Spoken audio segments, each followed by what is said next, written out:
Welcome to another episode of Marketing Tips for Doctors. I'm your host, Dr. Barbara Hales. Today, we have Nick Blanchard as our guest. We will be discussing Zuko, a networking community whose name was derived from Zoom and coffee. At the heart of its mission is community and support. Zuko was officially launched in August during lockdown and has visitors from all over the world, many able to do business completely online. Members are encouraged to set up one-to-one calls with each other outside of meetings. Building relationships is critical not only for business success, but also for our mental health. Nick Blanchard, based in Hampton, Southwest London, is the founder. He hosts these meetings, but also enables you to host your own local groups. Welcome to the show, Nick. Thank you very much, Dr. Hales. It's an absolute privilege to be here, and thank you for inviting me. How did you get involved in networking? Right, well, I remember the day quite well. I used to run the family business for a long time, and 15 odd years ago, somebody invited me. I was basically involved in production, so I was in the day-to-day running of the business, the actual nuts and bolts of the business, hiring and firing people, but not really involved in sales. But a friend of mine suggested I come along to a networking event, and I'm not quite sure why, but I thought, why not? So I turned up in an ill-fitting suit, okay, very nervous, because I knew I had to present 60 seconds about the business. And from then on, one thing led to another, and I realized then and then my passion was to meet and get to know people and understand people's businesses. The business I was running at the time was going through a kind of an interesting time in its existence, and it coincided with me needing to meet people. I didn't know then, but I then very quickly needed to meet people. My father died a couple of years later, and from then on I needed to meet people to help with my business. I needed to meet an accountant, a solicitor, I needed to meet a business coach, and so these are all people I'd met through networking and built up long-term relationships. And so I joined a networking organization, I said 12-13 years ago, and from then on it led me to running groups for other people. I was privileged to run the Putney chapter of BNI. BNI, obviously Business Network International, started by the very lovely Dr. Ivan Meisner, an American in the US, where kind of business networking, breakfast networking was born and invented. So I ran Putney BNI for a year, but I was there for 5 years, growing it to be the biggest and best chapter in London. And then there was a couple of other reincarnations under other banners with other people, and then network. Then the pandemic hit, and I thought, well, this gave me the perfect opportunity to run my own business, my own network organization online, and so that's it. So one thing led to another, and here we are today with Zuko. Well, how does Zuko differ from other networking? Okay, yeah, that's a very, very good question. I mean, I would never ever knock another networking organization. I mean, BNI is quite structured. It suits certain industries, and what I learned from my sort of 12-13 years of networking, I wanted to do it kind of my way. So it's less structured with more community at the center of it, okay?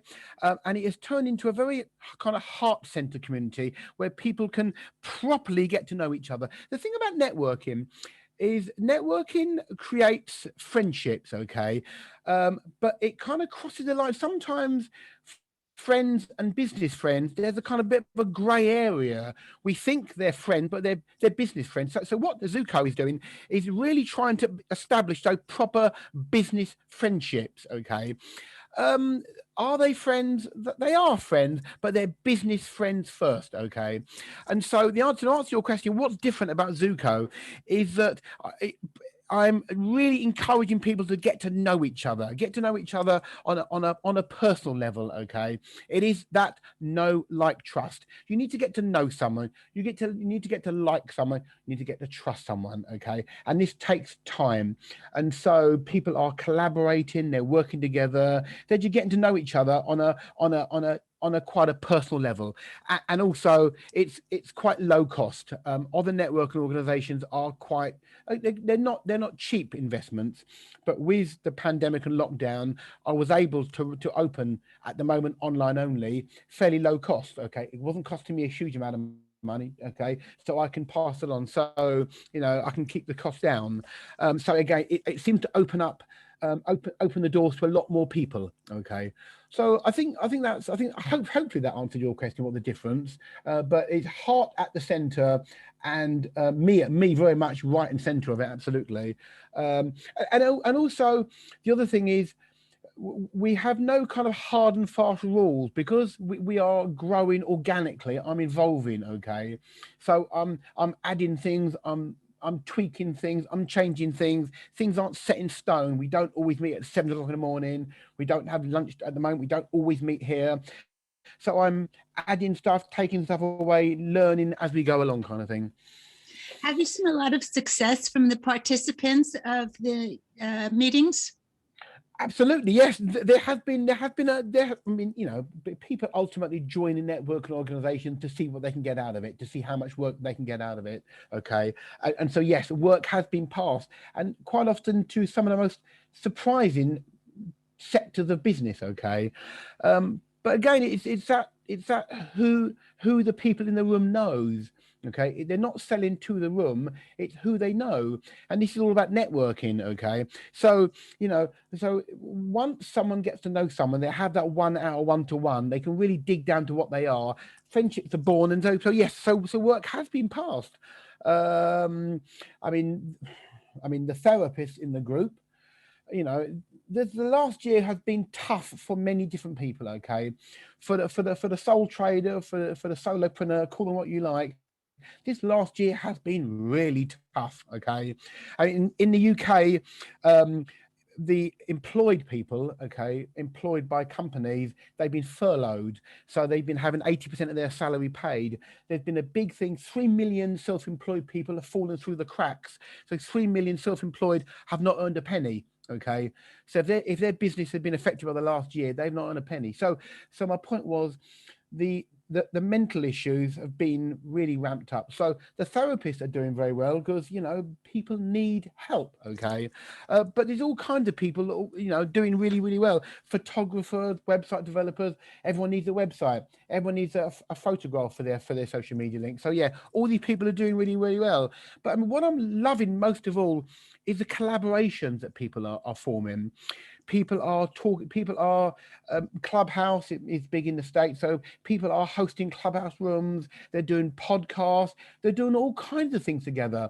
Okay, there's a gardener who has decided that, well, she's working with the movement therapist. Okay, so people are exercising properly before they do their gardening. Okay, it's those kind of collaborations. So yes, so all kinds of work is being passed, and my drop-off rate at the moment is ridiculously low. No one's dropped off now in best part of 6-7 months. Okay, well, that speaks a lot for you, certainly. Well, exactly. I mean, if they weren't getting anything out of it, they just leave. I understand that. Okay, so yeah, so there's a lot of meetings. People are certainly, the feedback I'm getting has been great. Okay, but I'm loving the collaborations, the things that members are working, sorting themselves out, working together. We've got a vibrant Facebook group, and the Facebook group is open to all, not just the members. The Facebook group, so people promote events. I mean, there are events, there's challenges, there's workshops, there's Clubhouse, there's podcasts, there's all manner of things that the members are doing, and other members are supporting them, which is very, very important. There are several benefits that doctors can get from networking. The 4 that I see for physicians are introducing yourself and your practice to other professionals and health facilities in your area for referrals, since we can't go and shake people's hands now. For camaraderie and commiseration with other professionals going through the similar experiences. To find out how other professionals are marketing and promoting their practices, and also becoming known to prospective patients in the community and finding out what they're interested in. Yeah. What types of people have you seen most keen on networking? Well, I mean, those 4 points are such important points. They are okay for the employee. And when you look at sole traders, solopreneurs, call them what you like. It doesn't matter what industry you're in. All those 4 points you mentioned apply to everybody. Okay, and so I mean, you mentioned networking in the medical community. Yeah, but, it's all about who the people in the room knows. So I mean, dentists, for instance, okay, and again, I don't fully understand the health situation in the States, okay, but I mean I know that dentists do quite a lot of networking in this country, because in the dental industry over here we have the NHS, which is free, as it were. It's not free, but it's free. Then we have a wide private sector, okay, and dentists do a lot of networking because they want to meet people with teeth, and they want to meet people who know people with teeth. Okay, it's as simple as that. Okay, and so dentists, for instance, okay, it's all about getting out there and talking to people. So I am again, this whole US versus UK, and from what I can gather, being a European, the Americans are never afraid to bang their own drum, which we in this country are a bit shy to do. But if you are a fantastic dentist, go out and tell the world, I'm the most amazing dentist. If you network, someone next to you, he will then use you, okay? And then he will say, yes, he is the most amazing dentist. And everyone who hears that will say, well, there, he said he's a fantastic dentist. He said it's fantastic. You know what? He must be a fantastic dentist. And so, absolutely. And so the points you made, the people who do networking, they are mostly, as I said, kind of in the sales industry, in the sales arena, but they run their own company. And at the end of the day, it doesn't matter what your business is, because as you said, we all have the same issue, whatever the business is. A, you need to generate sales. B, you need to look at costs. C, you need to look at things like social media. We have issues with the tax and accounts and all the rest of it. So whatever business you're in, we all have the same issues. And that, you raised a very, very important point there about camaraderie. This last year, I mean, I started Zuko. It was free last year, and it was a safe space for people to huddle together and commiserate and say, oh my word, how frightened am I at the moment? My business has basically overnight disappeared. What am I going to do? Okay. There was a caterer who she catered large events. That was her 100% of her income. She was self-employed. She got no money from the government. So overnight her business disappeared, but she wasn't alone. Okay. She came to the meetings and she was surrounded by love and support. Okay. And she's a fully paid up member of Zuko now. Okay, looking forward to events when they happen, because we're still not open up for large events in the UK. Okay, and so yes, so all the points you made, camaraderie, support, again, learning what your competitors are doing. I mean, I've been in business now for over 40 years, and it's really interesting. 25 years ago, if you saw a competitor, you tended to run away from him or her. Now it's very, very different. You see a competitor, you go towards them and talk to them. Hi there, how's things? How's business? I'm the same as you, but we can learn from each other, because everybody does something slightly differently. Okay, and so we have no lockout clauses in Zuko. So we have more than one accountant, more than one solicitor, more than one everything, because they all do things slightly differently, but we can learn from each other. Okay, and so yeah, I mean, I really the 4 points you made were very, very important. And so yeah, well, I hope I've answered that question in a roundabout way. Anyway. Do you envision people networking online once the pandemic is over? Online networking will never end. Absolutely. We do a thing called speed networking, which lasts an hour. Now, in real life, I've done speed networking. Okay, it is a bit like speed dating, to be fair, although I've never done speed dating. But speed networking, if you imagine a long table with 20 people down one side, 20 people down the other side, what happens if you speak to the person opposite you for 5 minutes? So you tell them your business, they tell you their business, okay? And you think, well, is interesting, I might be able to help him. I can connect him with somebody who might be able to help him. Okay. So 5 minutes, then someone rings a bell and one side of the table moves one space. So you get a new person. But of course, in real life, it's a nightmare. The noise, the chairs, someone takes too long to move. You got someone next to you, you can hear them speaking. It's an audible nightmare, I tell you. But of course, online in breakout rooms like this, it works perfectly. So speed networking will always be online. And the whole point about Zuko is that there will always be online networking. Some of it really works, but we have to have in-person meetings because the energy meeting people, but there will be an interesting mix, okay, of online and definitely offline. But no, online networking is here to stay. What would you say to someone that was introverted and really wasn't a big conversationalist? Would you say that networking could still be helpful to that person? Or would you say, maybe it's not really for you? That is a fantastic question. I tell you, I love that question because if you are shy and introverted, so first of all, you have a business, you own a business, you run a business, okay? So you have to be passionate about your business and be able to talk about your business at the drop of a hat. And you should be able to talk about your business. You should have in your pocket, okay, at least 3 or 4 scripts ready to go. You should have one sentence. So when someone says, if you're in a lift with someone, what do? You should have that sentence ready to go. A 1 sentence soundbite, you can explain what you do in a sentence. You should have a 20-second pitch, a 60-second pitch, and if needed, a longer pitch. But when it comes to this shy and introverted person, okay, if you imagine doing that 60-second pitch, okay, 3 or 4 times a week or once a week for 6 months, I promise you, I guarantee you, in 6 months, that introverted shy person doesn't exist anymore. I tell you. Well, that's really a great tip for someone who might say, how do I prepare, especially for my first online meeting, to have the various 1, 5, 10 minute scripts? Well, it's imperative that person make sure they tell the host that they are nervous. Okay, because a good online host, okay, is prepared for that and will gently make sure that they're, but I mean, I am very lucky.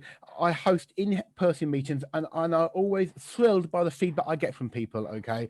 They feel included, they were very nervous, but we've all been there. I remember the first time, I mean, as a child, I had quite a bad stammer, okay. So 13 years ago, when I was asked to stand up in front of 25 people and talk for 60 seconds, yes, my stammer came back. Okay, but now I can talk, I can rattle off about networking without any problem at all. And so, so the shy introverted person must make sure they tell the host in an email or a phone call, I am nervous.